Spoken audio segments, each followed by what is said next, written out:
Hey, it's Kevin Thompson. Welcome back to this Facts Over Feelings segment on the 980s podcast station. And we're hearing it every single day right now. Social Security, the solvency of it. What does it all mean? Well, today on this Facts Over Feelings segment, I'm going to discuss that. As you know, I've been quoted in a lot of media outlets, especially Newsweek, discussing Social Security, retirement planning, trust fund solvency, and what it all means for retirees.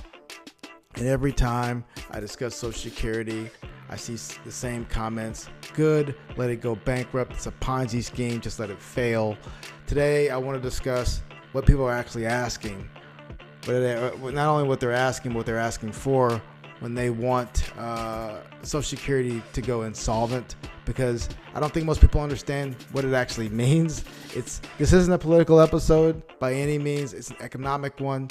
So let's separate facts from feelings. Saddle up.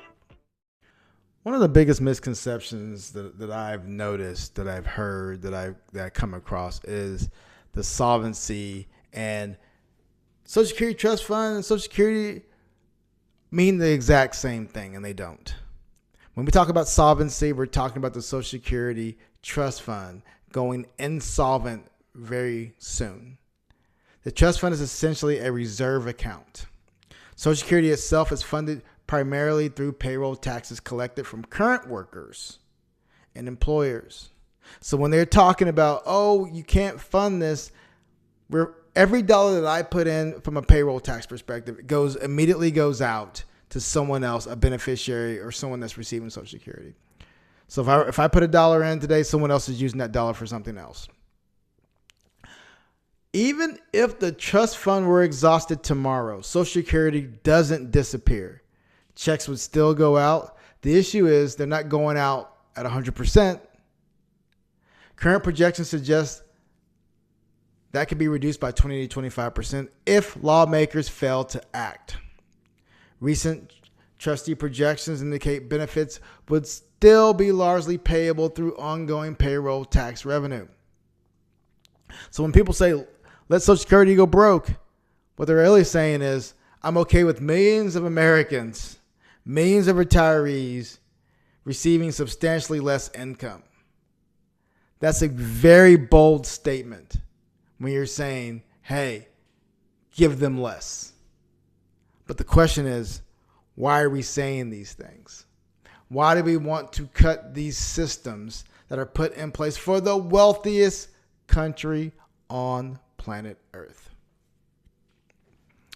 Again, it's not a political statement, not a political conversation. This is about financials. If we are the United States, the most powerful, the most prosperous country in the world, then this should be a side note. But Kevin, why do you call it a side note? Is it not important? No, it's important. It's a side note because it should be fully funded through the American taxpayer who is putting money into the system, and that money should always be there for that individual, especially when you have the budgets and the amount of money that we do. Being the fact that we are the world's reserve currency, being the fact that we lend money in our own currency, we borrow money in our own currency, and we control the interest rate. We are the world's reserve currency. We control how much debt we pay, how much, at what interest rate that we pay it. We control international commerce. So I just think it's a very important conversation to have. But part two I want to talk about is why the actuarial tables aren't the whole story. So Social Security trustees, they use a 75-year actuarial projection when they're building out Social Security. Those projections matter because when we're talking about the trust fund, that's in the next 3 to 5 years. We're going to have an issue there. But we're talking about Social Security as a whole. That isn't going anywhere. That is funded for the next 75 years on the actuarial tables. Now, those projections matter, but they're based on assumptions. Birth rates, death rates, immigration, productivity, labor force participation, and wage growth. One thing I'll say is a lot of those things I just mentioned are changing, especially with, let's start with part one, immigration.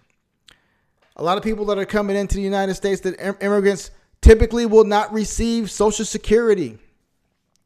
So the billions of tax dollars that were going into the Social Security fund to people that were never going to use it, from people that were never going to use it, has been basically cut.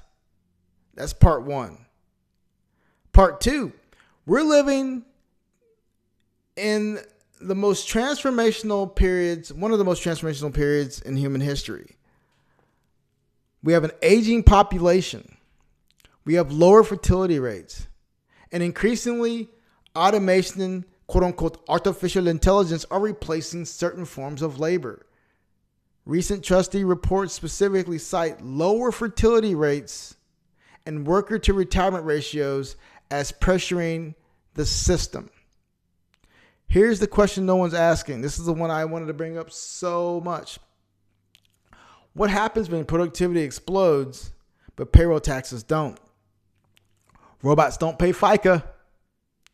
An algorithm is not paying Social Security taxes. An AI model doesn't contribute 6.2%. The economy may have to become more productive while simultaneously generating less payroll tax revenue relative to output. That doesn't mean Social Security disappears. It means policymakers may need entirely different funding mechanisms than the ones we use today. The future economy may not look anything like the economy these actuarial models were built around. It's very important to understand that. It's time to change these models. The next thing I want to talk about is, well, a benefit cut isn't just a retiree problem. It impacts everyone. See that stock market? Oh, it's at all-time highs. You think a 20 to 25% benefit reduction is not going to impact the stock market? There's not going to be less consumption. There's 73 million Americans who are quote-unquote retired. There's 10 or 11,000 Americans a day turning 65. What does that mean? It means, one, just think about it. It's an economic issue. Retirees spend money. They don't just get that Social Security check and just put it in their account. No, they live off of it. They spend money. They do travel. They eat at restaurants. They buy medicine. They pay utility bills. They buy cars. They support local businesses. Think about the impact a 20 to 25% reduction in Social Security benefits will have on state taxes. You have sales tax at 8.25% here in Texas. Think about all the retirees in Texas, the millions of retirees in Texas that will no longer be spending as much money. What is that going to do to your revenue for the state of Texas? We're not thinking about these things when we're having these conversations. So when you reduce the income for tens of millions of people simultaneously, consumption's going to fall. And consumption drives a significant portion of what? Economic activity, the G in GDP, gross domestic product. When we talk about consumption, it's the C inside of the GDP number, right? So Social Security just doesn't hit retirees. It's communities, it's businesses, it's employment. And ultimately, like I said, GDP growth is impacted. In other words, a Social Security benefit cut acts like a tax increase on retirees while simultaneously reducing economic demand. Reducing economic demand is a core tenet of what I wanted to talk about today. But here's another thing I want to consider. I want to think about why the system is feeling pressure to begin with. People love simple explanations. The reality is it is much more complicated than that. The trust fund isn't under pressure just for one simple thing. It's under pressure because of many things happening simultaneously. We have fewer workers supporting more retirees. We have Americans living longer. Healthcare costs continue to rise. Medicare premiums consume a larger share of retirement income than expected. And while wages have increased, many households still feeling, well, let's just go. Well, many households still feel like purchasing power hasn't kept up with the actual cost of living. Then there are policy decisions. Recent legislation, including the repeal of WEP and GPO, which is windfall elimination provision, and the government pension offset, increased benefits for certain retirees without adding new payroll tax revenue into the system. Treasury reports cite that recent law changes also are contributing to the worsening trust fund projections. Again, I'm not arguing whether or not these decisions were right or wrong. I'm simply having a conversation around the consequences. Every expansion, even enhanced deductions from a tax perspective, will be putting pressure on the benefits because of all the things I just considered. Immigration has been cut. No more. There's a lot of revenue not going into Social Security. Tax cuts. There's the benefit cuts going into Social Security. Repeal of certain legislative provisions. More money coming out of Social Security. And eventually the math has to balance, and the math is no longer mathing. Next, we're going to talk about who gets hurt the most. This is the part that gets lost in political debates. Not everyone relies on Social Security the same way. For some retirees, Social Security is basically supplemental income. Hey, you know what? If it's there, if it's not, it's no big deal.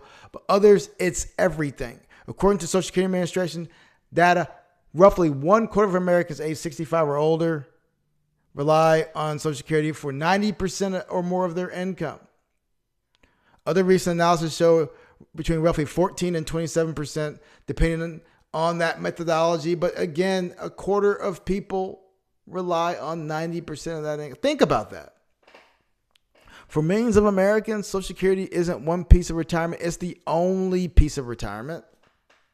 And Social Security remains one of the nation's most effective anti-poverty programs, without a doubt. Without it, poverty among older Americans would rise dramatically. So when someone casually says just cut benefits, they're often talking about people who have no backup plan, no pension, no significant investment income, no trust funds, no rental properties, no stock options, just monthly Social Security check. A 20 to 25% reduction may be inconvenient for some. For others, it's the difference between paying rent and not paying rent, buying groceries or not buying groceries, getting health care or delaying treatment. We cannot be casual with these conversations. We cannot be intentional when we have these conversations. We have to be very cognizant of what we're saying when we're saying it, because everything that we say has an impact on someone else. So in conclusion, we shouldn't root for this thing to happen. Because insolvency doesn't mean the system disappears. It means millions of Americans receive less income. It means less consumption. It means greater pressure on stable assistant programs. It means higher poverty rates among older Americans. The real conversation shouldn't be whether Social Security should fail. The conversation should be how we adapt the program to an economy that looks dramatically different than the one that existed when the program was designed. An aging population, fewer workers, artificial intelligence, automation, changing labor markets, those are the issues that matter. Because whether you love Social Security or you hate it, one thing is undeniable. More than 70 million Americans depend on it. And when something that large changes, the entire economy feels it. Thank you guys for listening to this Facts Over Feelings segment. I'm Kevin Thompson. I hope this has been a valuable use of your time. Until next time, take care. Stay humble, stay safe. See you again soon.